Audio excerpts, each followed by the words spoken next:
Sedekah ini magic. Dia ada banyak keajaiban sedekah. Apakah antara keajaiban sedekah? Salah satunya, ada satu hadis daripada Ibnu Mas'ud disebutkan, Nabi pernah bersabda, sadaqatus sirri tudfi'u ghadabir rabbi. Sedekah yang diberikan secara rahsia itu boleh memadamkan kemurkaan Allah. Sama dengan hadis daripada Ka'ab bin Ujrah, was-sadaqatu tudfi'ul khati'ata kama yudfi'ul ma'un nara. Sedekah boleh memadamkan dosa sebagaimana air boleh memadamkan api. Dan ini ajaib. Bukan senang tuan-tuan nak memadamkan kemurkaan Allah. Kita kalau nak bertaubat, nak hilangkan murka Allah, banyak ibadat kena buat. Tapi dengan sedekah padam semua kemurkaan Allah. A'udzu billahi minasyaitonir rajim. Muslimin muslimat yang dirahmati Allah sekalian. Terima kasih saudara Sani, Tuan Nazir dan para pegawai ahli jawatan kuasa Masjid Taman Putera Perdana Puchong, tuan-tuan guru, para alim ulama, para habaib, muslimin muslimat, hadirin hadirat, tuan-tuan puan-puan, khususnya diraikan para pelayar yang sedang menonton siaran pada malam ini, tak kira di mana saja siaran ini dapat diikuti. Yang menonton di utara, kita mengucapkan salam sejahtera. Yang menonton dari timur, moga terus makmur. Yang menonton dari barat, moga dapat berkat. Yang menonton dari selatan, moga dapat keampunan. Pada malam ini kita akan membicarakan satu tajuk, iaitu ajaibnya sedekah. Muslimin muslimat sekalian, apakah amalan yang paling manusia nak buat kalau dia diberikan peluang untuk hidup balik? Orang dalam kubur tu, dekat surau sana, katakanlah diberi peluang hidup balik 5 minit saja, dia bagi peluang untuk hidup balik. Kalau tanya ente nak buat apa? Nak pergi Mekah? Buat umrah? Apa amalan yang orang akan nak? Dalam Quran Allah Ta'ala menyebutkan dalam surah Munafikun ayat yang ke-10, wa anfiqu mimma razaqnakum min qabli an ya'tiya ahadukumul maut fayaqula rabbi laula akhartani ila ajalin qarib fa asaddaqa wa akum minas salihin. Kemudian mereka menangis, kata Allah. Ketika mereka mati, mereka menangis, lalu mereka berdoa, wahai Tuhan, andai engkau tunda ajalku sedikit sahaja, fa asaddaqa, nescaya aku akan bersedekah, wa akum minas salihin, dan aku berjanji akan jadi orang yang baik. Surah Al-Munafikun ayat 10. Tuan-tuan, inilah satu-satunya amalan yang kalau kita ditakdirkan mati, kemudian kita diberi peluang hidup balik, kita akan minta kepada Allah untuk bersedekah. Tak ada amalan lain. Baca Quran tak sempat, nak ke masjid tak sempat, yang terbaik adalah bersedekah. Kenapa sedekah? Sedekah ini magic. Dia ada banyak keajaiban sedekah. Apakah antara keajaiban sedekah? Salah satunya, ada satu hadis daripada Ibnu Mas'ud disebutkan, Nabi pernah bersabda, sadaqatus sirri tudfi'u ghadabir rabbi. Sedekah yang diberikan secara rahsia itu boleh memadamkan kemurkaan Allah. Sama dengan hadis daripada Ka'ab bin Ujrah, was-sadaqatu tudfi'ul khati'ata kama yudfi'ul ma'un nara. Sedekah boleh memadamkan dosa sebagaimana air boleh memadamkan api. Dan ini ajaib. Bukan senang tuan-tuan nak memadamkan kemurkaan Allah. Kita kalau nak bertaubat, nak hilangkan murka Allah, banyak ibadat kena buat. Tapi dengan sedekah padam semua kemurkaan Allah. Kalau bercerita tentang kemurkaan Allah itu banyak. Dalam Quran ada 11 ayat yang Allah cerita perkara-perkara yang boleh mendatangkan kemurkaan Allah. Dalam hadis ada puluhan hadis yang menerangkan perkara-perkara yang boleh mendatangkan kemurkaan Allah. Contohnya, kata Abu Hurairah radhiyallahu anhu, Nabi pernah berpesan, innallaha azza wa jalla yubghidu kullu ja'zarin jawazin sakhabin fil aswaq jifatal laili himarun nahari alimu bidunya jahilun bil akhirah. Ini hadis riwayat Al-Baihaqi dalam Sunan Al-Kubra. Ada 7 manusia yang paling Allah benci. Pertama, Ja'zari, Ja'zari ni orang hak keras kepala, payah betul dengar nasihat, tak dengar, tak masuk dah. Allah benci betul dengan kumpulan ini. Yang kedua, Jawaz, orang yang terlalu banyak makan, minum, terlampau banyak sangat, Tuhan tidak suka juga. Yang ketiga, Sakhab fil aswaq, orang yang suka menjerit-jerit di pasar pun Tuhan tidak suka juga. Yang keempat, Jifatul Lail, jifah maknanya bangkai di malam hari. Ini ungkapan untuk menunjukkan karakter orang yang pemalas, tidur malam tak pernah bangun, walau sekali untuk semayang malam tak pernah. Kemudian yang kelima, Himarun Nahar, khimar ni keldai, siang hari jadi keldai, simbolik orang yang bodoh pemahamannya. Ni kalau buka Facebook, orang bodoh lebih ramai daripada orang cerdik. Ramai betul bodoh, baca tajuk tak tahu konten apa, main ngotok. Orang bodoh ramai. Bodoh tak ada ubat, bodoh tak ada ubat. Belilah apa ubat pun takkan hilang bodoh. Allah benci, manusia pun benci. Yang keenam, alimu bid dunia, orang yang serba-serbi tahu hal dunia, hal gosip artis, orang ni cerai, orang ni kahwin, serba-serbi dia tahu, tetapi jahilun bil akhirah, tapi dalam bab ukhrawi bodoh. Itu Tuhan marah juga. Ini hadis ada disahihkan dalam Sahih Al-Jami'. Banyak lagi perkara-perkara yang boleh mendatangkan murka daripada Allah. Ada satu hadis lain kata Abu Hurairah, innallaha yarda lakum salasa wa yakrahu lakum salasa. Allah Ta'ala suka kamu buat 3 perkara dan Allah Ta'ala murka kalau kamu buat 3 perkara. Fa yarda lakum an ta'buduhu wa la tusyriku bihi syai'a wa an ta'tasimu bihablillahi jami'an wa la tafarraqu. 3 perkara Tuhan suka.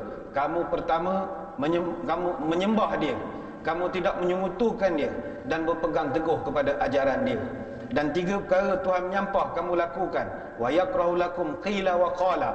Apa makna qila wa qala? Orang yang menyampai-nyampai, suka forward message tanpa menyiasat sama ada benar ataupun salah. Tak ada usul periksa lah bahasa kita. Wa kasratus soal, orang yang terlampau banyak bertanya. Muka dia saja tanya, tak ada orang lain dah. Pun Tuhan menyampah juga. Tanya bukan makna tak boleh tanya, kan ada pula orang pelik. Tak boleh tanya pula Ustaz. Boleh, tapi pertanyaan itu mestilah pertanyaan yang menanamkan rasa semangat nak beribadah. Jangan tanya soalan agama yang akhirnya daripada kita rajin jadi malas. Itu tak dibenarkan. Contoh, ada orang dia tanya hukum, Ustaz, ni biasa kalau musim haji lah, Ustaz, wukuf Arafah ni kalau tak buat macam mana? Tak sah haji. Sebab haji ni Arafah, mesti awak wukuf walaupun seketika. Oh, okey. Ustaz, mabit di Muzdalifah ni amda kerja, kutip batu. Oh, kalau tak buat sah haji? Sah. Tapi kena bayar kambing lah 3 ekor. 3 ekor? Tak apalah Ustaz, saya bagi 6 ekor. Saya nak duduk hotel je. Rupa dia tanya banyak, dia malas pergi duduk di Muzdalifah. Ni ada orang pesen begini. Soalan yang banyak, rupanya dia nak jauhkan daripada menambah ibadah. Dan yang ketiga, wa idha'atal mali, orang yang membuang harta. Banyak lagi perkara-perkara yang boleh mengundang murka Allah. Maka bila bersedekah, dia akan menghilangkan terus segala kemurkaan ini. Sebab itu muslimin muslimat sekalian, tajuk sedekah ini bagus. Walaupun di kalangan masyarakat di luar semua sedang marah ke para ustaz sekarang ni. Ustaz sekarang ni banyaklah kena hentam sejak kes kahwin dan sebagainya ini. Jadi semua ustaz ni semua asal tajuk sedekah tak ada muka lain ustaz lah. Asal ustaz tajuk sedekah, asal sedekah muka ustaz. Ni kita nak membetulkan pemahaman ini. Bila kita bicara soal sedekah, kita bicara soal pelaburan kita di masa depan. Apa sebab? Ni yang di hadapan saya ni semua calon-calon belaka. Calon apa? Calon menteri besar, mimpi. Calon yang berhormat, belum tentu. Calon Perdana Menteri, tunggu dulu. Calon jenazah, pasti. Ni semua depan saya ni, semua calon-calon jenazah semua ini. Yang depan ni lambat sikit lah, yang bawah ni yang cepat lagi. Wahai calon-calon jenazah sekalian, apa preparation untuk mati? Kita tak sempat fikir nak buat preparation. Mati ini, sebab itu Nabi sebut, orang yang fikir tentang apa dia akan berlaku lepas dia mati, ini orang cerdik. Pernah ditanya, siapa orang paling cerdik sekali? Ayul mu'minin al-aqyas, siapa orang beriman yang paling cerdik sekali? Nabi jawab, aksaruhum lil mauti zikra, orang yang paling cerdik, yang paling banyak mengingat mati. Orang tanya lagi, ada tak lebih cerdik lagi daripada itu? Nabi kata ada. Wa ahsanuhum lima ba'dahu isti'dadan ulaikal aqyas. Orang yang buat preparation untuk mati itu lebih cerdik lagi. Ini hadis riwayat Ibnu Majah. Ingat mati itu dah cerdik dah. Tapi buat preparation untuk mati itu lebih cerdik lagi. Apa sebab? Kalau setakat cerita ingat mati, saya ingat kita hari-hari ingat mati. Apa sebab kita ada WhatsApp group. Kadang member hantar telah berpulang ke rahmatullah, kawan-kawan ni member satu belajar meninggal dah dia. Mati ni boleh kata ingat hari-hari. Ada tuan-tuan yang saya jumpa di dalam kereta, dia dengar klasik nasional, radio klasik nasional. Bila tanya, Haji kenapa minat klasik nasional, kenapa tak minat IQ? Dia kata klasik nasional ni ingat pada mati, Ustaz. Oh, ini bagus.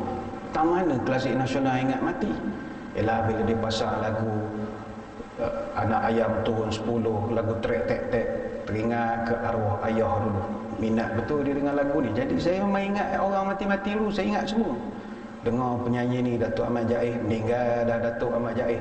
Jadi klasik nasional ini mengingatkan saya kepada mati.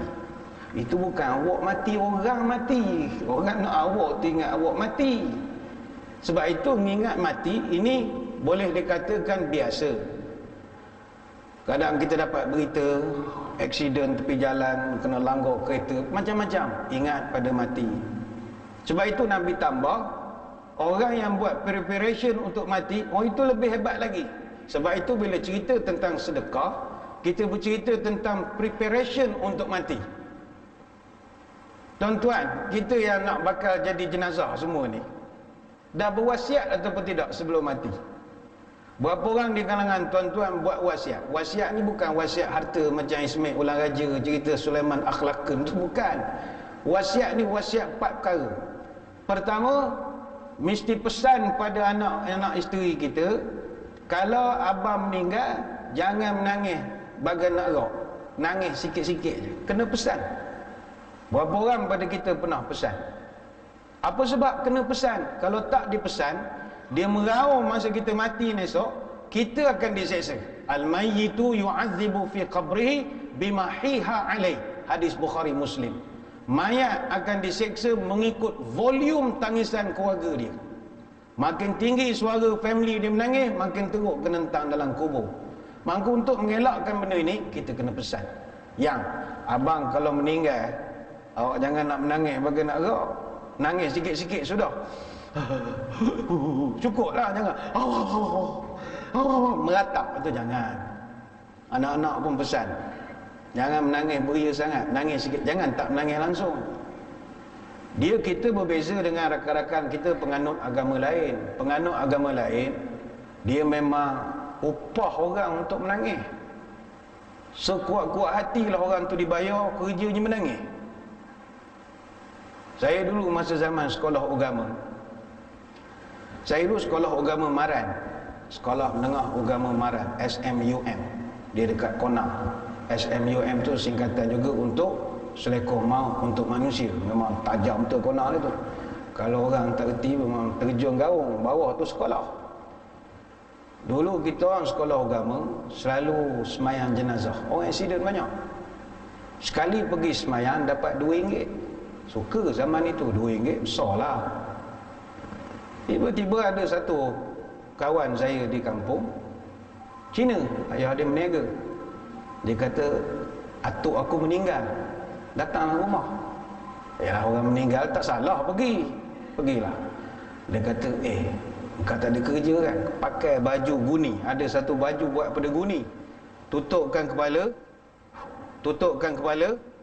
tes, tutupkan kepala, kemudian kau menangis je sekuat hati. Tanya nak buat apa? Buat je lah, kan dapat duit. Saya pun menangis je lah. Wah, menangis. Selesai dapat RM5. Wah, ini sudah bagus. Semayang jenazah RM2. Ni menangis RM5. Mai aku pergi menangis. Zaman sekolah punya kiraan lah. Tapi tidaklah jadi semua pendapatan. Saya tanya kawan saya, apa saya kena menangis? Ini munasabah juga. Dia kata begini, kalau kita menangis kuat-kuat, nanti Tuhan dia macam pening kepala. ayah banyak bising lah ini orang. Jadi dia akan arahkan malaikat, cepat sikitlah kasih masuk surga tu lah. Aku pening lah dengar dia menangis-nangis ni. Dia jadi serabut. Bila dengar orang rakyat, nak sabar juga. Itulah pahaman dia lah. Pahaman kita tak boleh. Makin kuat tangisan, makin teruk kita kena hentam dia malaikat. Jadi tuan-tuan puan-puan kena pesan. Ini wasiat nombor 1. Jangan kau menangis beria sangat. Nombor 1. Nombor 2, kena pesan pada anak isteri kita. Kalau kita meninggal, semayangkan jenazah kita jangan kurang daripada 40 orang. Ini kena pesan ni. Anak-anak kita ni tak kerti bahasa. Kalau dia tak pesan, dia bantai 3 orang je semayang jenazah di hospital. Letih. Pesankan mesti semayang 40 orang. Usahakanlah kok mana. Kenapa 40? Ma min rajulin muslimin yamutu fayaqulu ala janazati 40 rajulan la yusyrikuna billah syai'a illa syafa'ahumullahu fihi. Mana-mana orang yang meninggal, orang Islam yang meninggal, lalu jenazahnya disemayangkan oleh 40 orang, yang orang ni tidak menyengutukan Allah, maka dia akan dapat syafaat. Ini hadis riwayat Imam Muslim. Semayang 40 orang melayakkan kita dapat pelepasan daripada siksaan. Jadi ini ganjaran besar. Kita dah terbaring, macam mana nak arah? Kita dah mati. Arah sebelum mati. Pesan pada anak-anak, kau jangan nak buat kelakar pula 3-4 orang je macam basuh ayam je esok. Dia buat mandi kita lebih kurang sengih begitu je. Buat elok-elok, panggil orang masjid, bawa van pergi ambil budak sekolah agama, tak apa. Semayang mesti jangan kurang 40 orang. Dalam hadis yang lain Nabi sebut, ma min mayyitin tusalli alaihi ummatun minal muslimina yablughuna mi'ata kulluhum yashfa'una lahu illa syufi'u fihi. Mana-mana mayat orang Islam yang disolatkan oleh sekelompok orang Islam yang mencapai 100 orang jumlahnya, maka orang tu dapat syafaat. Hadis riwayat Muslim. Jadi range-nya jangan kurang daripada 40. Jangan ambil ngam-ngam 40. Takut 40 orang datang, 3 orang kaki karaoke. Susah juga kita tuan-tuan. 3 orang tu kaki karaoke, 10 lagu seorang menyanyi. Letih kita. Biar cari lebih sikit lah. Cantik 100. Sebab itulah orang nak mati di Mekah. Kenapa nak mati di Mekah? Mekah berapa semayang jenazah kita? Beribu orang. Tuan-tuan yang biasa ke Mekah, habis je semayang fardu, Assalamualaikum warahmatullahi, Assalamualaikum warahmatullahi, relax sekejap, tengok burung pati, terus keluar announcement, As-salatu ala amwat rahimakumullah. You turn balik orang semayang jenazah ramai-ramai. Bayang berapa ribu orang semayangkan kita. Itu yang orang dak sangat mati di Mekah. Beribu orang semayangkan. Jadi pesanlah kepada anak cucu kita, esok abah mati, kau jangan kurang pada 40. Bangun esok aku tepuk kepala kau, mesti lebih daripada 40. Bereboh. Wasiatkan kerap sikit. Yang ketiga, kena wasiat. Ni kena wasiat. Suami, isteri, anak-anak kena pesan. Tuan-tuan esok kubur kat mana? Kena pesan pada sekarang lah. Nyusah ke orang je esok. Dah mati, nak tanam mana ni? Tak tahulah. Dulu pernah borak dengan dia. Dia ni asal Kelantan, dia nak suruh ke bumi Kelantan. Engkau biar betul. Ya, dia kata dia nak duduk dengan ayah dia, dengan mak dia, duduk satu kawasan. Ingat dalam kubur boleh mengetih ke tuan-tuan? Duduk borak main damaji, tak boleh. Lantaklah duduk di mana pun. Jadi kita tetapkan di mana kita nak dikebumikan. Tuan-tuan nak tanam di surau sini ke, nak tanam di Presin 20 ke, cakap betul-betul. Senang kita nak uruskan. Tapi kalau nak wasiat tempat ke bumi ni, biarlah yang munasabah. Takut balik masjid ni kan, yang cerita hal wasiat nak kubur mana ni, jadi tak syok pula dah. Nak cerita hal bisnes pun jadi malas macam ni. Tapi kalau abang mati, yang ke bumi abang dekat Bakek boleh tak? Sedap sangat dia mengorder. Nak suruh tanam di Bakek. Bakek ni sebelah Masjid Nabawi. Tuan-tuan, tak semua orang dapat Masjid Bakek ni. Di kawasan Bakek ni tak semua orang dapat. Orang the creamiest among the creamier sajalah. Hatta orang yang meninggal di Madinah sekarang pun nak dapat kawasan Bakek itu pun susah. Kecuali dia ni special sangat. Ada orang special dapat. Sebab sekarang dah disediakan kawasan perkuburan baru di Madinah untuk non bumi putera di kawasan Jabal Uhud. Jadi untuk Bakek ni khas untuk bumi putera Arab Saudi saja. Jadi dia dapat keistimewaan. Sama Maklah di Mekah hanya untuk bumi putera saja. Non bumi tak dapat. Jadi pesankan nak ke bumi mana. Cuma paling baik sekali ke bumi ni, kata para ulama, berdasarkan satu hadis, sebagai kata kaedah kata para ulama, kata Syekh Abu Bakar Al-Munzir An-Naisabur rahimahullah dalam kitab Al-Awsat fi Sunan Al-Ijma', yustahabbu an yudfana al-mayyitu fil baladi allazi tuwfiya fihi. Sunat dikebumikan jenazah di negeri dia meninggal. Senang, selesai masalah. Ala hadza kana al-amru ala ahdi Rasulillah wa alaihi awamun ahli ilmi wa kadzalika taf'alu al-'amatu fi 'amati al-buldan. Dan inilah keadaannya yang berlaku kepada nabi-nabi terdahulu, para sahabat, para ulama. Mereka dikebumikan di mana mereka meninggal. Kita ikut sunnah Nabi lah. Nabi asal Mekah, tapi wafatnya di Madinah, kebumi di Madinah. Tak adalah hantar ke Mekah. Jadi takdirlah tuan-tuan, misalnya pergi ke Langkawi bulan 3, Puk meninggal di Langkawi, moleknya ke bumi Langkawi je, moleknya begitu. Tapi yelah jauh no, orang rasa nak hantar doa tu macam tak sampai rasa. Kalau buat talih ni sampai ke laut besar sangat tu, seolah fikir mengarut begitu. Atau tuan-tuan meninggal di Melbourne, ke bumi di Melbourne lah, mana-mana je. Pesankan kepada anak cucu. Dan yang keempat yang kita kena pesankan kepada anak-anak kita, saudara mara kita ini adalah kita kena pesankan tentang sedekah jariah. Sebab itu sedekah jariah ini adalah amalan yang betul-betul boleh membantu kita di alam kematian nanti. Tuan-tuan sekalian, kita duduk dalam kubur ni gelap, duduk sempit. Tuan-tuan malam kan nak tidur, cuba jangan tidur atas katil, tidur bawah katil. Daripada tengah malam sampai subuh, cuba sekali tidur bawah katil. Apa perasaan? Klaustrofobia, takut, sunyi, sempit. Dalam keadaan tidak selesa itu, kita memerlukan sesuatu sebagai teman kita. Sebab itu Nabi berpesan, siapa teman yang akan mengiring kita di dalam kubur nanti? Duduk seorang mengiring dalam kubur, dalam liang lahat, siapa yang nak menemani kita? Sebab itu Nabi beritahu, yatba'ul mayyita salasatun fayarji'u thnani wa yabqa ma'hu wahidun. Yang mengikut mayat ada 3, 2 balik, 1 tinggal. Yatba'u ahluhu wa maluhu wa amaluh fayarji'u ahluhu wa maluhu wa yabqa amaluh. Hadis Bukhari Muslim. Yang mengikut mayat 3, pertama keluarga, yang kedua harta, yang ketiga amalan. 2 tinggal, 1 balik. Apa yang balik? Keluarga dengan harta. Yang tinggal hanyalah amalan. Tuan-tuan, keluarga kita bila kita meninggal diiring ramai-ramai. Kalau tak meninggal COVID lah, meninggal COVID tak ada lah, pakai PPE je lah, orang PKD urut. Kalau meninggal biasa, saudara hantar. Tapi saudara mara kita, dia takkan ikut kita masuk dalam kubur. Isteri tuan-tuan sayang macam mana pun ke kita, bila kita masuk liang lahat, takkan dia terjun, tak apalah bang, saya teman lah bang seminggu duduk dalam kubur dah. Dia takkan ikut kita. Harta lagilah tak ikut. Rumah tuan-tuan yang cantik nak pikul macam mana pergi ke kawasan kubur. Kereta kita, katalah tuan-tuan pakai Honda Accord, bila meninggal esok tak ada mayat naik Honda Accord, semua naik kereta jenazah semua.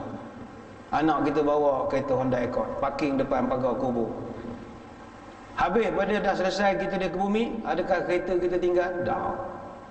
Bah, ni kunci kereta, saya letak kat batu nisan ni, apa-apa hello tak tidak. Dah, kereta bawa balik. Jangankan kereta, kalaulah tengah anak kita balik, tiba teringat, mak, payung dengan tikar tertinggal. Ya, pusing balik.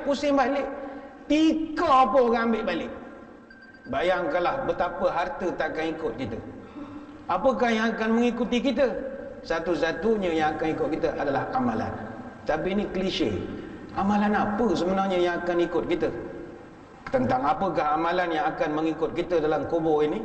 Yang ini saya ingat kita akan huraikan selepas ini. Kerana saya kira kita beri dulu laluan kepada laungan azan Isyak. Jadi tuan-tuan semua jangan ke mana-mana, kita akan kembali selepas ini. Kalau ikut kepada peraturan, kita dikendaki menamatkan syarahan apabila azan Isyak dikumandangkan. Namun diberikan pengecualian sekiranya para jemaah mengizin untuk kita menganjakkan sedikit pelaksanaan solat Isyak untuk menyambung sedikit lagi huraian tentang malam ini. Jadi kita mohon izin daripada jemaah untuk menganjakkan sedikit pelaksanaan solat Isyak. Muslimin muslimat yang dirahmati Allah, kita bercerita tentang ajaibnya sedekah. Selalu sangat kita dengar orang mengatakan bahawa apabila mati esok, amalan soleh adalah teman terbaik. Isunya malam ini, apakah amalan soleh itu? Dalam satu hadis Nabi ada menyebut, innal mayyita la yasma'u khafqa ni'alihim hina yuwalluna anhu mudbirina. Sesungguhnya mayat boleh mendengar suara tapak kaki atau tapak kasut orang yang meninggalkan kita.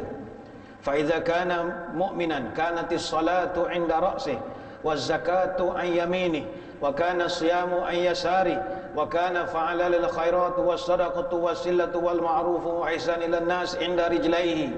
Kalau orang itu adalah orang beriman, maka semayang akan duduk dekat kepalanya. Apa artinya? Dia nanti tuan-tuan, bila kita dalam kubur, orang pikul masuk dalam liang lahat, tutup dengan papan, bubur tanah, kambur, bolah bunga kiri kanan, dia baca doa lebih kurang. Kemudian bila dia meninggalkan kita, Nabi sebut yasma' khafqa ni'alihim. Kita boleh dengar tapak kasut orang yang meninggalkan kita. Prak, boleh dengar.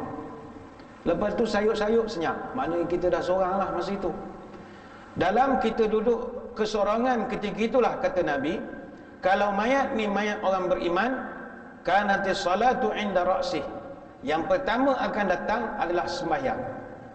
Sembahyang dia akan datang, dia parking dekat kepala kita. Waz zakatu an yaminih. Kemudian yang kedua yang akan datang amalan kita adalah zakat. Zakat akan parking sebelah rusuk kanan kita. Wa kana siyam an yasari. Dan puasa, amalan ketiga yang akan datang, duduk di sebelah rusuk kiri kita. Dan kemudian kata Nabi, wa kana fa'ala lil khairatu was sadaqatu was silatu wal ma'ruf wa ihsan ila nas 'inda rijlai. Kemudian di kaki kita pula nanti akan didatangi oleh aneka amal kebaikan yang sunat-sunat. Seperti kata Nabi, nombor satu, sedekah. Sedekah, jaga silaturahim, amal ma'ruf nahi munkar, buat baik pada manusia, akan duduk dekat kaki kita. Apa tujuan 4 benda ini duduk dekat dengan kita? Nabi menyambung, fayu'ta min 'inda ra'sihi fatakulu salatu ma qibali madkhalu.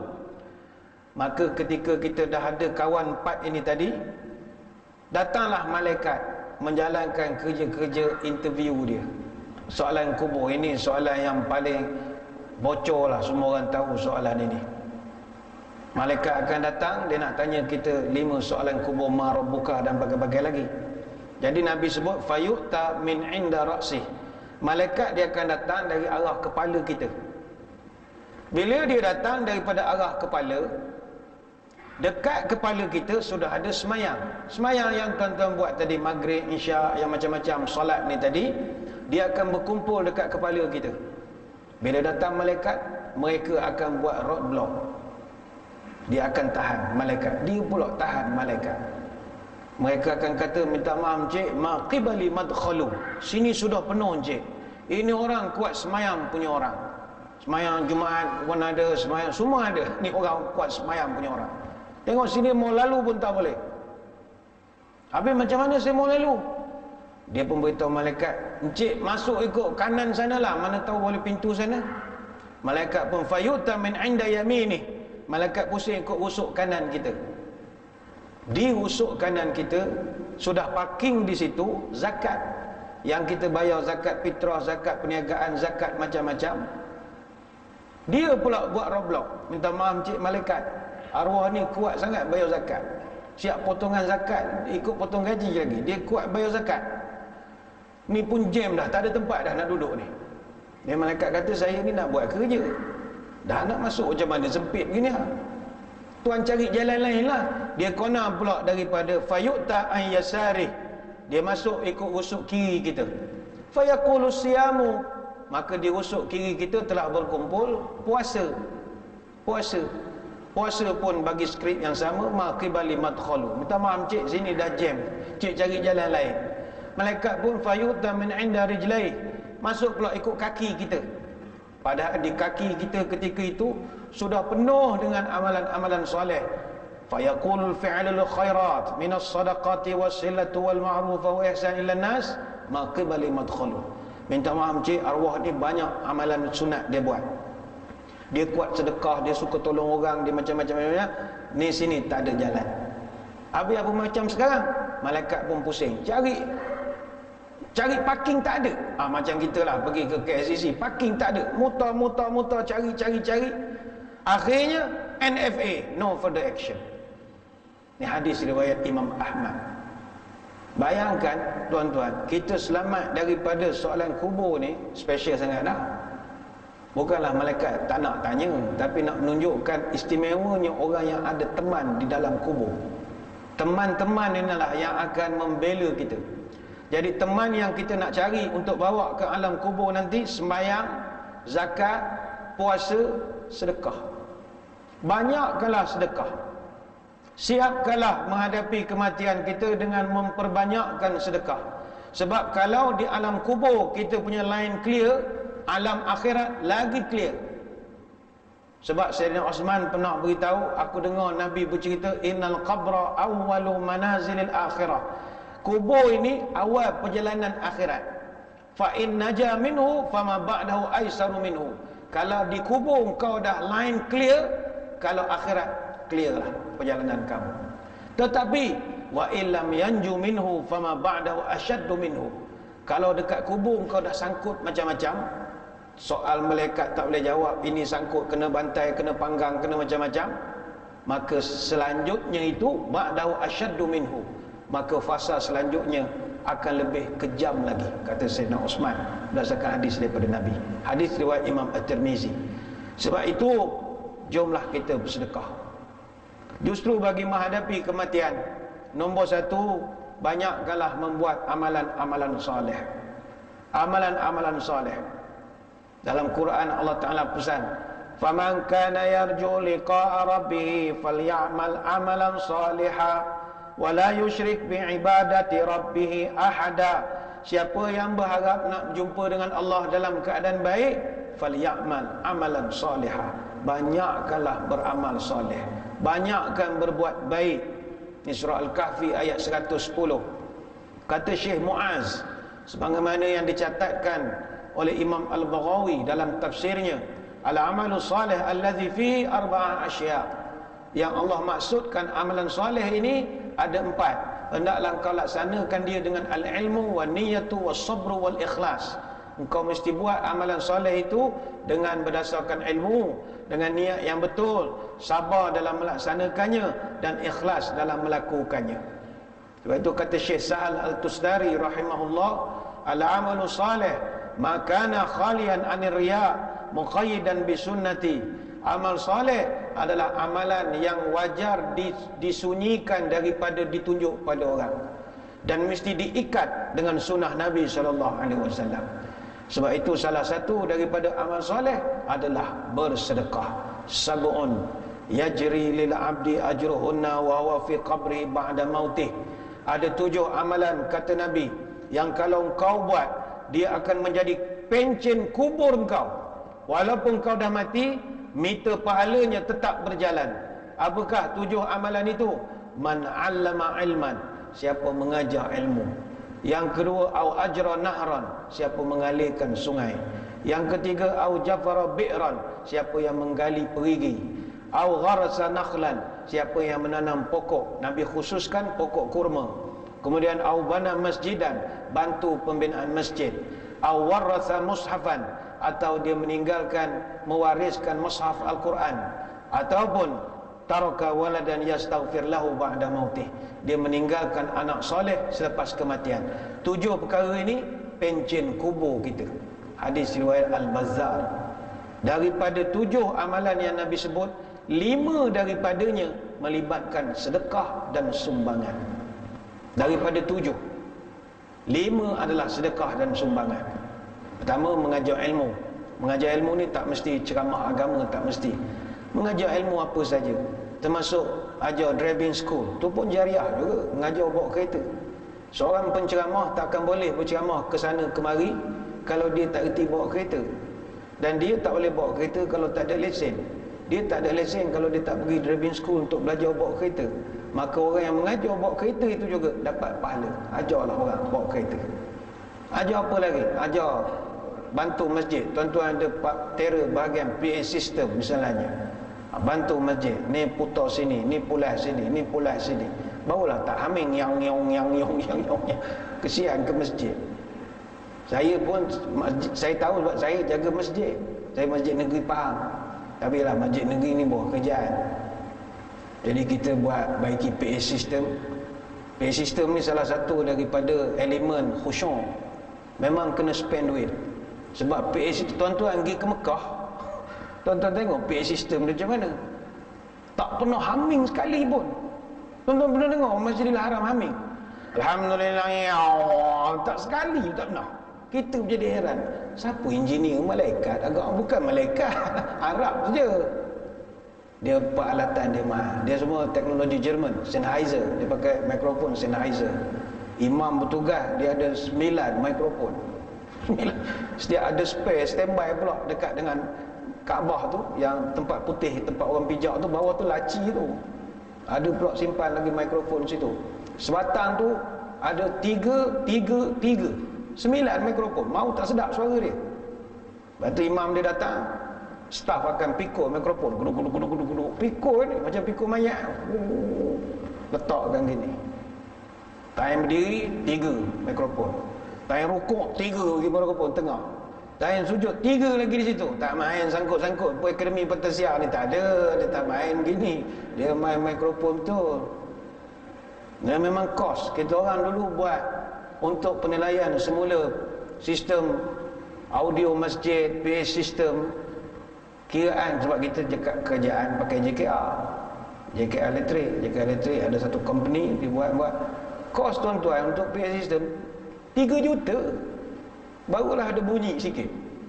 Bunyi maksudnya sebab masjid kan ada kubah, macam kita ada kubah, dia suara ni merata, dia tak kumpul, dia kena buat satu dinding yang khas. Saya pun tak pandai juga dia, sebab orang ni dia ada sound engineer, dia ada sound engineer. Tapi saya di masjid negeri saya pun sound engineer juga. Saya bukan sound engineer, saya sound pada engineer yang malas buat kerja. Sound engineer ke nama. Engkau ni bila nak siap tak siap-siap ni. PKP juga. Tu panggil sound engineer dia panggil. Agak ke topi, kulu kili, warna putih siap dah juga. Berapa kali, berapa tangguh. Dia nak cek ni, kalau ni fasa akan datang lah, kalau nak buat PA system ni duit besar. Dia ada satu alat Omicron tu nama virus. Omicron gitulah, saya tak ingat lah apa nama dia tu.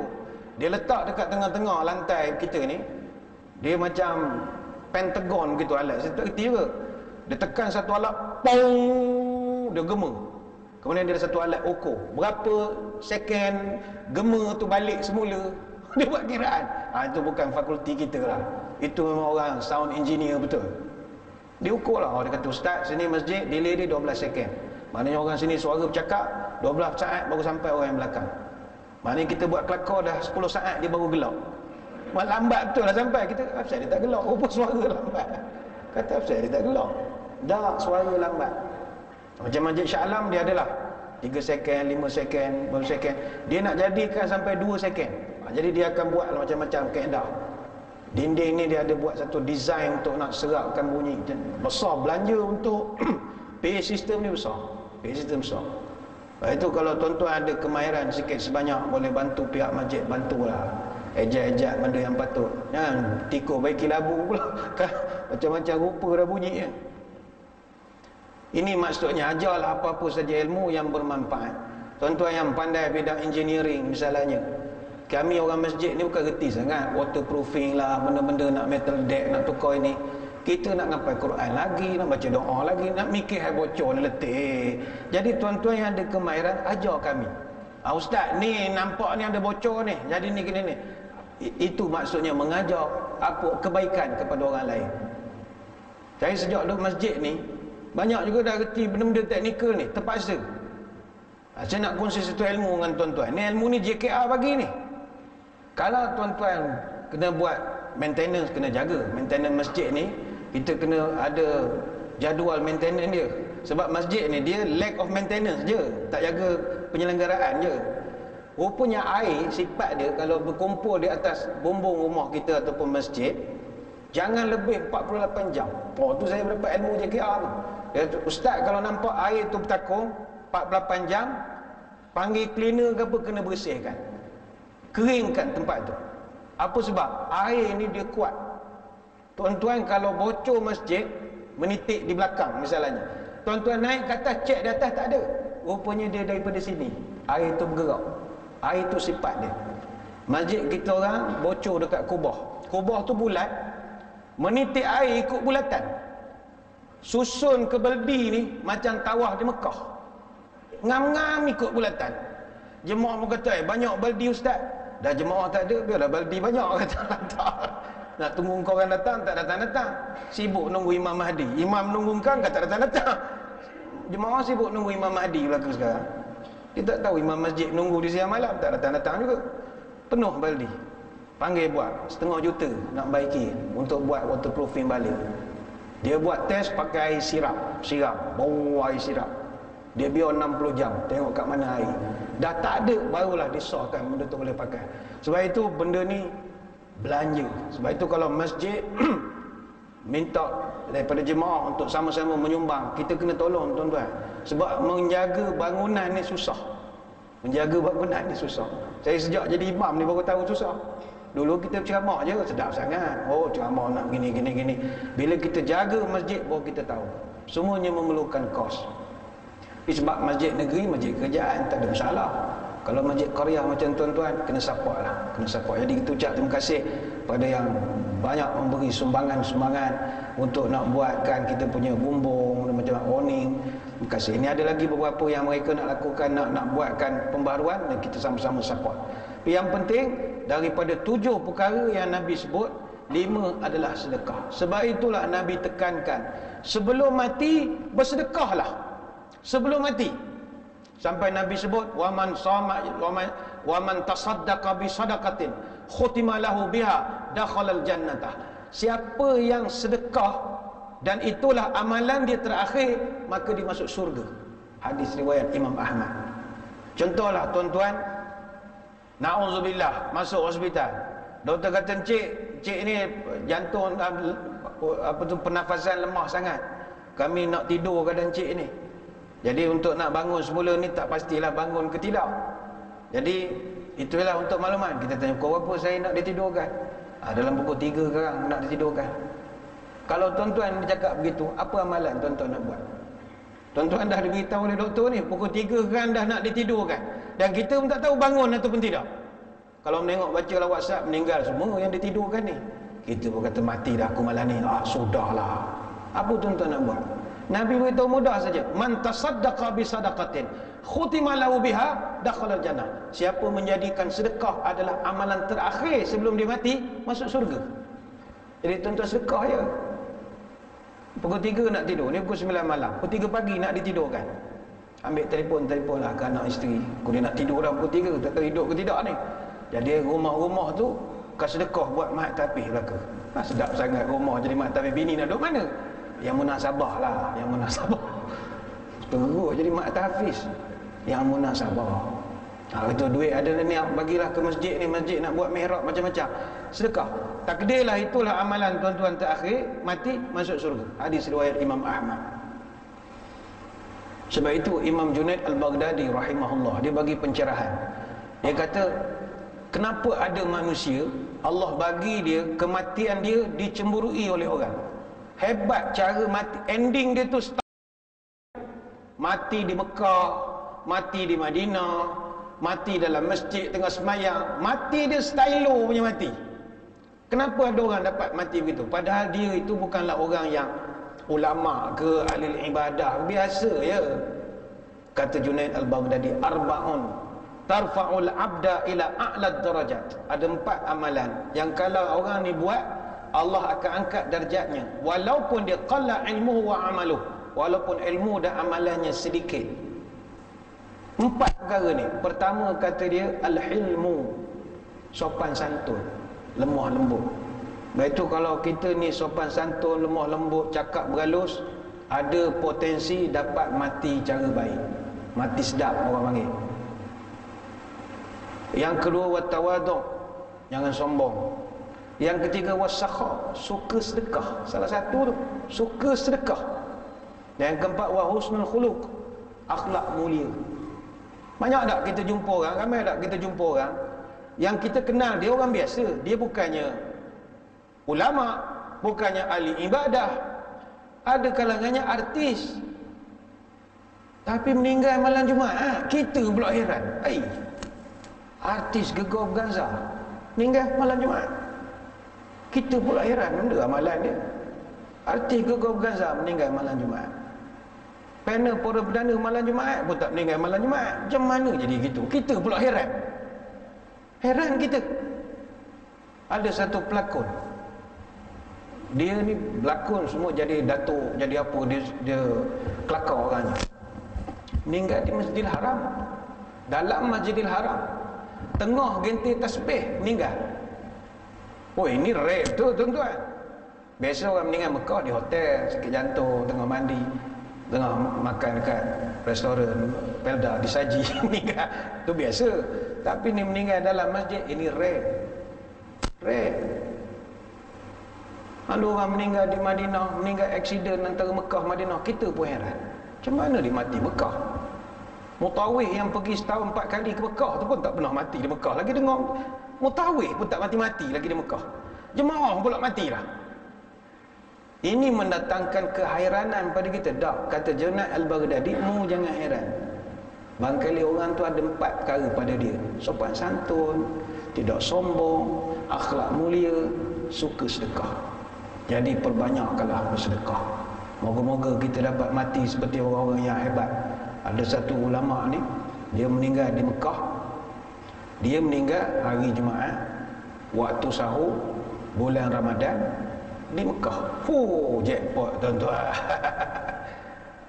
Bayangkanlah, meninggal hari baik, bulan baik, tempat baik, dan meninggal pula waktu yang baik, waktu sahur. Waktu sahur ni waktu yang tenang, waktu banyak pengampunan daripada Allah. Dia tengok macam mana nak dapat mati begini. Salah satunya, banyakkanlah bersedekah. Kenapakah sedekah ini ajaib sangat dia punya pahala dia? Sedekah ni ajaib pahala dia sebab kita gembirakan orang. Itu yang mustahab. Kita menyebabkan orang yang susah jadi suka. Kita menyebabkan tempat yang dulu daif menjadi selesa. Maka orang jadi gembira. Sebab itu bila Nabi SAW ditanya oleh sahabat, "Ya Rasul, apa amalan yang kalau saya buat, nescaya Allah akan cinta kepada saya?" Bukannya sekadar terima amalan masuk surga apa, saya tak nak. Saya nak Allah cinta saya. Apa saya kena buat? Kata Nabi, "Ahabbul a'mal ila Allah azza wa jalla sururun yadkhiluhu ala muslim." Amalan yang paling Allah cinta adalah engkau memasukkan kegembiraan dalam hati seorang beriman. Oh, itu Tuhan paling cinta sekali. Bagaimana caranya? Tanya sahabat. Kata Nabi, mudah. Yakshifu anhu kurbatan, atau yaqdi anhu dainan, atau tatrudu anhu ju'an. Pertama, engkau hilangkan susah hati dia. Macam contoh saudara-saudara kita di Selangor, ada yang masih lagi terkesan lepas daripada ujian banjir, nak membina balik kehidupan, masih belum menentu sekolah nak buka atau mana, duit tu adalah sikit sebanyak. Jadi kita bantu hilangkan kesusahan dia. Oh, itu dicintai oleh Allah. Atau yang kedua, kata Nabi, awayaqdi anhu dainan, engkau tolong bayarkan hutangnya. Tolong bayarkan hutangnya. Ni payahlah sikit, tapi kalau dapat buat bagus. Yang ketiga, au tatradu anhu ju'an, atau engkau hilangkan kelaparan dia. Itu sebabnya sedekah ini pahalanya luar biasa sekali. Sehingga kan Nabi pernah diberi pilihan, wala an amshi ma'a akhin li fi hajatin ahabbu ilayya min an a'takif fi hadzal masjid, yakni Masjidil Madinati syahran. Aku kalau diberi pilihan, pertama pergi tolong orang, yang kedua iktikaf di Masjid Nabawi sebulan, nescaya aku akan pilih pergi tolong orang. Nabi sebut, kalau kita mestilah nak pilih duduk Masjid Nabawi sebulan, suka semayang di Raudah, lalu makam Nabi, suka, kita rasa bahagia, kaya batin kita duduk Masjid Nabawi. Tapi Nabi sebut, engkau diberi pilihan, kau nak duduk masjid ke kau nak tolong orang susah yang tengah banjir apa semua ni, lebih baik kau tolong orang susah daripada kau duduk dalam masjid Nabi sebulan, kata Nabi. Itu sebab kita kena tolong orang. Apatah lagi, tolong kepada anak-anak yang nak belajar, anak-anak yang nak sekolah. Orang nak pergi sambung pengajian ke Timur Tengah, ke mana-mana, nak mengaji ni, kalau kita dapat bantu dia, oh ini paling luar biasa. Ini dia panggil wakaf ilmu, sedekah yang tak pernah putus. Tuan-tuan, kalau sedekah orang makan, katalah kita berjalan jumpa orang Rohingya ke mana minta RM10, kita bagi dia RM10, pahala ada insya-Allah. Tapi dia punya nilai tak kekal. Dia dapat RM10, dia beli nasi, dia makan, dia kenyang, dia gembira, kita dapat pahala. Tapi dia dah sudah pergi tandas, dia buang habis, lupa sekira. Tapi kalau tuan-tuan bantu orang belajar, selagi ilmu itu diamalkan, selagi itu kita dapat multiplier effects. Sebab ilmu dia tak pernah habis. Ada satu kisah disampaikan oleh Syekh Hisham Al-Burhani. Dia ni seorang ulama besar di Syria. Dia cerita ada satu kejadian pernah berlaku di perkuburan Al-Dahdah. Dahdah ni di Damsyik, 10 minit daripada Masjid Umawi di Damsyik, Syria. Dahdah ini dia makam tempat bersemadinya para ulama, aulia dan juga syuhada. Ni semua orang alim-alim, orang hebat semua. Makam Dahdah ini. Dulu makam ini dinamakan Maqbarah Al-Faradis. Tapi selepas ada satu ulama hadis yang disemadikan di situ, Abu Ad-Dahdah Ahmad bin Muhammad bin Ismail At-Tamimi, tukar nama kubur tu panggil Makam Ad-Dahdah. Syekh ni bercerita, pernah berlaku satu kejadian. Satu orang penggali kubur diminta oleh seorang wanita untuk kebumikan jenazah. Datang perempuan ni, boleh gali? Okey, boleh, no problem. Dia pun gali kubur, siapkan apa. Jadi kemudian daripada jauh dia nampak orang bawa jenazah, letak, masukkan dalam. Dia orang Arab, dia tanam-tanam, dia balik. Dia tak ada suruh kita banyak macam ada wawancara bagai-bagai. Sesungguhnya surga itu benar, tak ada, dia simple saja. Arab tak ada balik lah. Jadi ketika penggali itu masuk jenazah, orang dah balik, dia tutup-tutupkan jenazah. Kata dia, ra'aitu ajaban, aku telah melihat suatu yang sangat ajaib sekali. Fi hadhihi al-athna yanfatih al-qabra wa yusbih rawdatun min riyadil jannah. Aku nampak kubur orang ni yang aku baru lepas nak tutup ni tadi, jadi luas, macam taman bunga. Luas, dia kata macam taman. Wa jaa malakani akhazahu, dan aku nampak ada 2 malaikat datang ambil mayat ni bawa pergi. Penggali kubur ini dia menyangkakan dia duduk dalam delusion ke, ada tengah high ke apa. Dia pun tak pasti aku ke makan ubat batuk ke benda jadi begini. Jadi asal aku nampak benda begini, dia malas nak percaya sangat. Jadi dia 50-50, aku ni berangan ke apa benda, dia pun tak tahu sangat. Beberapa bulan kemudian, kata Syekh Hisham Al-Burhani, wanita yang sama datang lagi ke kubur. Dia panggil penggali kubur, dia kata ada lagi jenazah nak dikebumikan.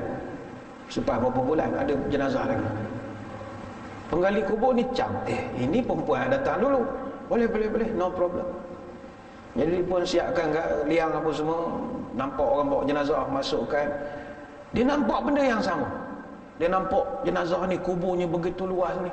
Kali ni dia kata, aku mesti nak cek siapa ini. Dia pun cari juga perempuan ni, dia jumpa. Kata, puan, minta maaf, saya ni nak tanya sangat ni. First time dulu saya takut saya silap, tapi ni dah berlaku kali kedua. Dia pun ceritalah, saya nampak begini, kuburnya luas ni. Madza kana ya'mal hadza wa za. Saya nak tanya puan, arwah yang baru saya tanam ni dengan arwah yang berbulan dulu saya tanam ni, apa amalan dia berdua ni? Saya nak tahu sangat. Maka jawab wanita ini, amal awal fakana taliban ilmi. Yang awak tanam mula-mula dulu, dia ni seorang penuntut ilmu. Dia belajar, dia minat belajar agama. Wa kana thani ya'malu an-najjar yuqaddimu li akhihi nafqatan talab al-ilmi. Yang jenazah encik baru tanam tadi adalah jenazah abang dia yang bagi duit untuk dia belajar, yang sponsor dia belajar. Kemudian kata Syekh Hisham Burhani, penggali kubur ini bila dengar saja cerita bahawa mayat ini adalah mayat penuntut ilmu, dan yang kedua adalah mayat orang yang sponsor penuntut ilmu, tarakal maqbarah wa nazala minha ila jami' taubah. Dia pun campakkan dia punya peralatan gali kubur, dia pergi ke Masjid At-Taubah. Masjid At-Taubah ni, Jami' At-Taubah ni masjid di Syria, dan ini bukan kaleng-kaleng masjid. Masjid ini pernah dulu Izzuddin Abdus Salam, Sultanul Ulama, pengarang kitab Qawaidul Ahkam, begitu juga Imam Ibnul Jazari, ini antara ulama yang pernah jadi khatib di Masjid Jami' At-Taubah di Syria. Dia pergi ke Masjid At-Taubah ini, kemudian dia berjumpa dengan Tok Imam. Dia kata, wahai Tok Imam, saya nak belajar agama. Dia ni dah tua dah, penggali kubur dah tua dah. Tok Imam, saya ni nak jadi pelajar agama. Tok Imam kata, tak ada masalah, belajarlah. Saya nak belajar full time. Kenapa nak gali kubur? Tak nak lah, biar orang lain lah. Saya nak jadi pelajar saja, nak belajar agama. Jadi dia pun belajar bersungguh-sungguh, sampailah dia menjadi satu ulama yang besar, namanya Syekh Abdul Rahman Al-Haffar. Haffar ni maknanya penggali. Dia kekalkan nama Haffar dia. Dan dia ni keturunan dia pun ramai jadi ulama. Salah seorangnya adalah Abdul Razak Al-Haffar. Jadi dia ketika dia nak belajar tu, umur dia dah 40 tahun lebih. Syekh pun heran, entah ni dah tua ni. Tak apalah, dia start daripada A. Dia mula daripada kitab Matan Jurumiyah. Matan Jurumiyah ni kitab bahasa Arab ataupun Nahwu Saraf. Biasanya kitab ni kalau kita mondok, kita belajar di masa peringkat 1 ataupun 2 sanawiyah. Lepas tu barulah dia balik kitab lebih tinggi, kitab Imriti, Kawakib Duriyah, Mulakhas Matan Alfiyah. Bayangkanlah, dua golongan ini cash Allah Ta'ala bagi. Ni ulama besar tengok sendiri bagaimana seorang belajar agama, seorang lagi yang bantu orang ni belajar. Baik tu tuan-tuan, sedekah ni ajaib. Ajaib dia adalah di alam kubur nanti. Itu baru di dunia dah Tuhan tunjuk. Di akhirat lagilah banyak kelebihan orang yang bersedekah ini. Inna sadaqatu tudfi'u an alihal kubur. Sedekah ini akan memadamkan panasnya kuburmu, kata Nabi. Dan hari kiamat, kata Nabi, wa innama yastadhillul mu'min yaumal qiyamah fi dhillu sadaqatih. Pada hari kiamat, orang beriman akan berlindung di bawah payung sedekah dia. Ini specialnya. Apa yang penting, bersedekahlah. Mudah cerita, tuan-tuan, orang kalau susah, kita bersedekahlah. Akhirat dapat ganjaran, dalam kubur dapat ganjaran, atas dunia pun banyak ganjaran. Ada satu kisah saya nak kongsi. Kisah ni Abu Ali At-Tanukhi, dia ni hakim abad yang ke-10 di Baghdad, dicatatkan dalam kitab Al-Faraq Ba'da Syiddah. Dia cerita ada satu orang wanita salihah, seorang ibu. Dia tinggal dengan anak laki dia. Anak laki dia tiap-tiap hari keluar cari rezeki. Satu hari anak laki dia keluar, tak balik-balik. Dia pun dah susah hati, apa hal anak dia tak balik berhari-hari. Masa tu di rumah makanan cuma cukup tinggal beberapa hari saja lagi. Jadi dia pun masak secara bercatur lah. Dia masak sikit-sikit. Satu hari bila makanan dah nak habis, dia masak juga makanan. Dia baru nak makan, tiba ada orang ketuk pintu rumah. Dia buka pintu, dia tengok ada pengemis datang. Dia kata, puan, saya ni lama tak makan, tolonglah puan, saya lapar. Ibu ni tadi dia baru nak nyuak makan, orang ketuk pintu. Kerana dia kesian, dia bagi makanan dia kepada pengemis ni. Selang beberapa hari, anak makcik ni balik. Makcik ni terperanjat. Ni apa yang kau lama sangat tak balik ni? Mak, aku ada cerita ajaib, mak. Apa yang ajaibnya?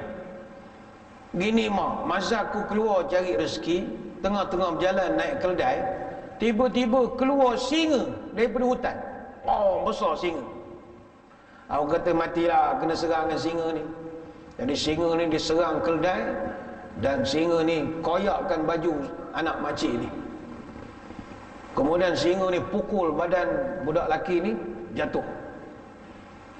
Jadi bila dia jatuh, dia dah tak berapa sedar. Singa ni seret dia masuk dalam belukar. Mana dah standby nak mengoyak-ngoyakkan badan, nak jadi makanan dia lah pada hari tu.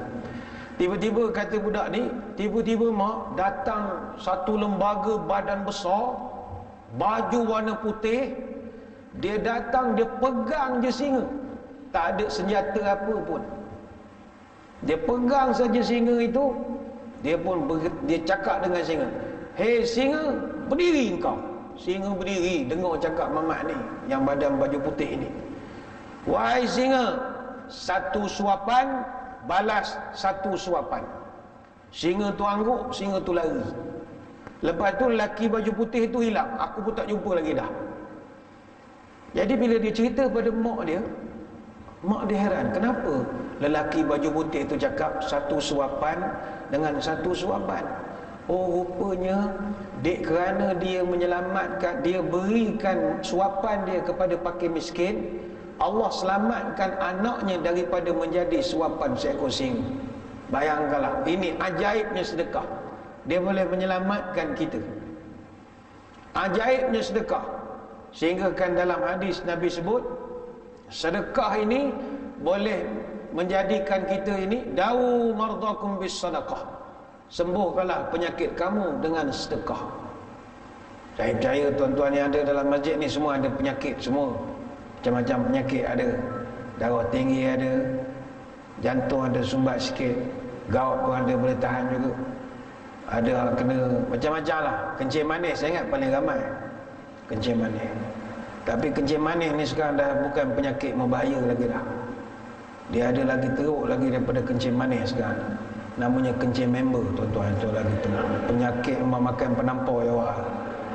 Janji ku 9 suku tak habis-habis lagi ustaz ni. Aku dah berjanji dengan member. Sikit lagi anak ambil dah. Tuan-tuan sekalian, yang penting marilah kita saling bantu-membantu. Saya tutup pertemuan ini dengan satu kisah di zaman Nabi Sulaiman alaihissalam. Nabi Sulaiman titahkan rakyat dia, mari bantu negara, buat mobilisasi dana. Kita saling bantu-membantu. Jadi Nabi Sulaiman pun rakyat dia datang. Rakyat Nabi Sulaiman ni bukan sekadar manusia, termasuk binatang, jin, macam-macam. Jadi dalam cerita tersebut, datanglah gajah. Gajah datang bawa sumbangan. Apa sumbangan yang gajah bawa? Kerbau. Gajah heret kerbau. Kerbau pun datang juga. Kerbau bawa kambing. Kambing pun datang juga. Kambing dia bawa ayam. Ayam pun datang juga. Ayam bawa belalang. Dikepit di paruk dia tu. Belalang pun datang juga. Belalang datang bawa semut. Beratur di depan Nabi Sulaiman. Kebetulan gajah yang bawa kerbau beratur di sebelah belalang yang bawa semut. Akhirnya gajah bila dia tengok belalang bawa semut, dia sindir. Hai belalang, semut je. Tengok aku. Kerbau, ini baru sumbangan. Kau bawa semut, mana ada nilai? Balik je lah. Ini baru betul. Kerbau. Belalang kecil hati. Mentang-mentang dia bawa semut, dihinakan oleh gajah. Percakapan haiwan ini didengari oleh Nabi Sulaiman. Lantas Nabi Sulaiman bersabda, al-hadiyatu bi qadril muhdi. Setiap pemberian mesti sesuai dengan orang yang memberi. Gajah datang bawa kerbau, munasabah, sebab sahaya sedia. Yang tak munasabah, belalang datang bawa kerbau, tak munasabah. Sumbangan lagi besar daripada orang, tak boleh. Macam tadilah tuan-tuan perempuan katalah semangat nak sedekah masjid malam ni. Tak apalah Tuan Haji Nazir, saya sedekahkan rumah saya lah untuk nak dia sedekahkan rumah dia. Lepas tu encik nak duduk mana? Saya duduklah mana-mana, duduk kat tepi masjid ni pun tak apa. Tak pasal-pasal jadi asnaf pula dah. Sebab kita sedekah melampau daripada kemampuan, tak perlu. Gajah sedekah kerbau, munasabah. Dan belalang sedekah semut, munasabah. Dan yang lebih tak munasabah lagi, kalau gajah datang bawa semut, tu kedekut namanya. Jadi saya kira yang datang malam ni semuanya gajah-gajah semua, insya-Allah. Marilah kita bersedekah cara gajah. Mudah-mudahan kita di luar sana pun ada tabung drive-thru, pandu lalu, sambil-sambil lalu tu tuan-tuan masuk, bolehlah bersedekah. Dan malam ni pun kita ada selepas ni sedikit pelancaran, sedikit gimmick saja pelancaran untuk kita nak mengadakan beberapa penambahbaikan kepada fasiliti dan prasarana masjid. Jadi tuan-tuan, kita kena saling bantu-bantu. Sebab masjid boleh saja mendapatkan tajaan daripada pihak-pihak korporat ke JLC, boleh. Tetapi kita nak berkongsi jariah supaya bila masjid ni esok cantik mihrabnya di hadapan, tuan-tuan dengar pun semayang pun sedap, kita rasa megah sebab ini sumbangan aku. Dan kalau kita meninggal pun, selagi benda ni ada saham kita di situ. Ini yang kita nak kongsi-kongsikan dengan jemaah. Jadi saya kira sekadar itu sembang-sembang pada kesempatan malam ini. Sebelum kita berpisah, marilah kita menadah tangan berdoa. Moga-moga pertemuan kita diberkati oleh Ilahi. A'udzubillahi minasyaitonirrajim. Bismillahirrahmanirrahim. Allahumma salli wa sallim ala sayyidina Muhammadin salatan tukhrijuna biha min zulumatil wahmi.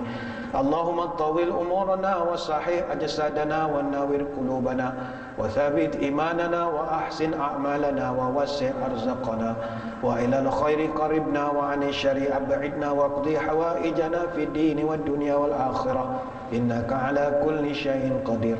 Ya Allah, panjangkanlah umur kami, sihatkanlah tubuh badan kami, terangkanlah hati kami, tetapkanlah iman kami, molekkanlah amalan kami, luaskanlah rezeki kami, dekatkanlah kami dengan kebaikan, jauhkanlah kami dari kejahatan, kabulkanlah segala doa kami sama ada dalam urusan agama, dunia ataupun akhirat. Subhanakallahumma wa bihamdika nasyhadu an la ilaha illa anta nastaghfiruka wa natubu ilaik. Wa sallallahu ala sayyidina Muhammadin wa ala alihi wa sahbihi wa baraka wa sallam. Walhamdulillahi rabbil alamin. Sekadar itu kita kembali semula acara kita kepada pengurusi majlis. Wallahu a'lam.